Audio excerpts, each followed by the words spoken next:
Anxiety না panic attack, দুটোর পার্থক্য জানলেই আপনার ভয়টা কমবে। আপনি কি কখনো এরকম অনুভব করেছেন, মনে হচ্ছে কিছু একটা হবে, বুক ধড়ফড় করছে কিন্তু কারণটা খুঁজে পাচ্ছেন না? এটা কি অ্যাংজাইটি নাকি প্যানিক অ্যাটাক? অনেক মানুষ মনে করেন যে দুটো একই, কিন্তু সত্যিটা হচ্ছে যে অ্যাংজাইটি হলো এক ধরনের ধীরে বাড়তে থাকা মানসিক চাপ, আর প্যানিক অ্যাটাক হলো হঠাৎ আঘাতের মতো, ঝড়ের মতো এক ধরনের ভয়। দুটোর লক্ষণ, কারণ, চিকিৎসা সবই কিন্তু আলাদা। আপনি যদি পার্থক্যটা বুঝে যান, নিজের মনকে সামলানো আপনার জন্য 50% সহজ হয়ে যায়। আজকের ভিডিওতে আমরা একটু জানার চেষ্টা করব অ্যাংজাইটি এবং প্যানিক অ্যাটাকের আসল পার্থক্যটা কি, শরীর এবং মন কিভাবে এ দুটোতে প্রতিক্রিয়া দেখায়, আর কখন কোনটা বিপজ্জনক। চলুন দেরি না করে শুরু করি। আজকের ভিডিওটি খুবই গুরুত্বপূর্ণ, সুতরাং ভিডিওটি না টেনে শেষ পর্যন্ত দেখার জন্য অনুরোধ জানাচ্ছি। অ্যাংজাইটি কি? অ্যাংজাইটি হলো দীর্ঘমেয়াদী টেনশন, ভয় বা আশঙ্কা। এটা ধীরে ধীরে বাড়ে এবং দীর্ঘ সময় ধরে একজন পেশেন্ট এটা ফিল করে। লক্ষণগুলো কি কি? মাথায় অতিরিক্ত চিন্তা, ভবিষ্যৎ নিয়ে ভয়, ঘুমের ব্যাঘাত, বুক ধড়ফড় করা, মনোযোগ কমে যাওয়া এবং দিনভর একটা অস্থিরতা। অ্যাংজাইটি একজন পেশেন্ট কিভাবে ফিল করেন? এটা এমন যেন মনে হয় যে মনটা খুব ভারী, মাথায় এক ধরনের চাপ, বুকটা হালকা টাইট, কিন্তু সামাল দেয়া সম্ভব। প্যানিক অ্যাটাক হচ্ছে হঠাৎ আঘাতের মতো ভয়, যা সাধারণত 5 থেকে 20 মিনিটের মধ্যে একদম পিকে পৌঁছে যায়। প্যানিক অ্যাটাকের লক্ষণগুলো কি? হঠাৎ নিঃশ্বাস বন্ধ হয়ে আসা, বুকে খুব তীব্র ব্যথা ফিল করা, মনে হয় যে এখনই মরে যাব, হাত পা একদম অসাড় হয়ে যাওয়া, শরীর কাঁপা, ঘামতে থাকা এবং মাথা ঘুরে পড়ে যাওয়ার মতো একটা অবস্থা। কিভাবে এটা অনুভূত হয়? এটা এমন যেন মনে হয় যে হঠাৎ করে শরীর একদম নিয়ন্ত্রণের বাইরে চলে যাচ্ছে এবং মৃত্যু ভয় বা মরার ভয়টা চেপে ধরছে।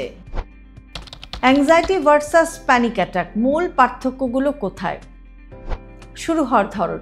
অ্যাংজাইটি ধীরে ধীরে বাড়ে, অন্যদিকে প্যানিক অ্যাটাক হঠাৎ শুরু হয়। কোনটার স্থায়িত্ব কেমন? অ্যাংজাইটি ঘন্টা, দিন এরকম সময় ধরে থাকতে পারে, অন্যদিকে প্যানিক অ্যাটাক সাধারণত 10 থেকে 20 মিনিট স্থায়ী হয়। ভয় কোনটায় কতটা তীব্র? অ্যাংজাইটিতে পেশেন্ট মাঝারি ধরনের ভয় পায়, অন্যদিকে প্যানিক অ্যাটাকে রোগী অস্বাভাবিক ভয় পায়, এমনকি রোগীর মৃত্যু ভীতিও হতে পারে। শরীরের প্রতিক্রিয়া কোনটায় কেমন?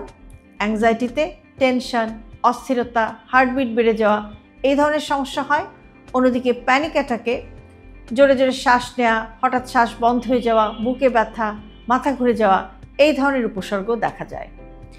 নিয়ন্ত্রণযোগ্যতা কোনটার কেমন? অ্যাংজাইটি সামলানো যায়, অন্যদিকে প্যানিক অ্যাটাক সামলানোটা কঠিন হয়ে যায়। তাহলে প্যানিক অ্যাটাক কি বিপজ্জনক? প্যানিক অ্যাটাক জীবনহানির মতো নয়, কিন্তু এর অনুভবটা বা ফিলিংসটা এত তীব্র হয় যে মনে হয় হার্ট অ্যাটাক হচ্ছে, আর সে কারণে মানুষ প্যানিক অ্যাটাক হলে ভয় পেয়ে যায়। অ্যাংজাইটি কেন হয়?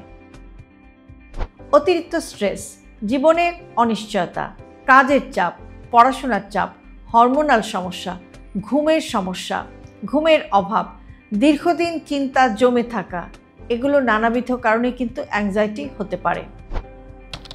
প্যানিক অ্যাটাক কেন হয়? শরীরের ফাইট অর ফ্লাইট সিস্টেম অতিরিক্ত সক্রিয় হলে আকস্মিক ভয়, ট্রমা, এগুলো কিন্তু প্যানিক অ্যাটাক তৈরি করে। আবার অনেক সময় অতিরিক্ত ক্যাফেইন নিলে, অতিরিক্ত মানসিক চাপে বা প্যানিক ডিসঅর্ডার থাকলেও কিন্তু প্যানিক অ্যাটাক হতে পারে। এই দুটো অবস্থায় তাহলে করণীয় কি? অ্যাংজাইটি হলে গভীর শ্বাস, 10 মিনিট হাঁটা, ক্যাফেইনের অভ্যাস থাকলে সেটা কমানো, ঘুম ঠিক রাখা, টেনশন কমানো, এগুলো হচ্ছে অ্যাংজাইটি কমাতে হেল্প করে। আর প্যানিক অ্যাটাক হলে ধীরে ধীরে লম্বা লম্বা শ্বাস নিতে হবে, ঠান্ডা পানি মুখে দেওয়া, আশেপাশে বসে থাকা, এবং আমি নিরাপদ, এটা চলে যাবে, মনে মনে এই ধরনের কথা বলে মনকে একটা কনফিডেন্স এনে দেয়া এবং শরীরের নড়াচড়াটা ওই সময় কমানো যখন প্যানিক অ্যাটাকটা হয়। এগুলো হলে কিন্তু প্যানিক অ্যাটাক যে সময় অ্যাটাকটা হয় সে সময় এটাকে কন্ট্রোল করা যায়। কখন ডাক্তার দেখানো জরুরি?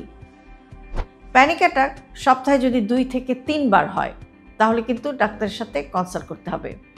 আর অ্যাংজাইটি যদি আপনার কাজ বা ঘুমকে নষ্ট করে, বুকে ব্যথা, মাথা ঘোরা এগুলো যদি বেড়ে যায় এবং ভয় নিয়ন্ত্রণ করাটা যদি আপনার পক্ষে কঠিন হয়ে যায়, তখন কিন্তু অবশ্যই আপনাকে বিশেষজ্ঞ চিকিৎসক অথবা সাইকিয়াট্রিস্ট কিংবা সাইকোলজিস্ট যারা এই বিষয়গুলো নিয়ে কাজ করেন তাদের সাথে আপনাকে অবশ্যই কিন্তু কনসাল্ট করতে হবে।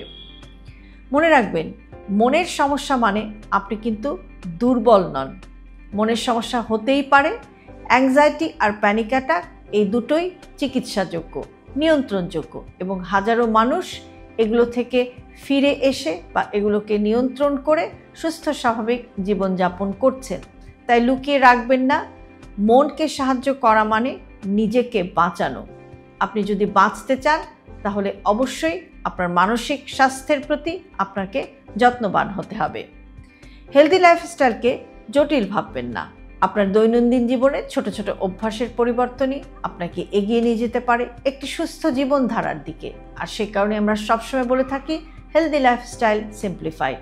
আজকের ভিডিওটি যদি আপনাদের কাছে ইউজফুল মনে হয় তাহলে অবশ্যই প্রিয়জনের সাথে শেয়ার করতে ভুলবেন না। আর এরকম আরও ভিডিও প্রতিদিন পেতে সাবস্ক্রাইব করুন আমাদের ইউটিউব চ্যানেল এবং ফলো করুন আমাদের Facebook page with doctor Shahnaz Chowdhury.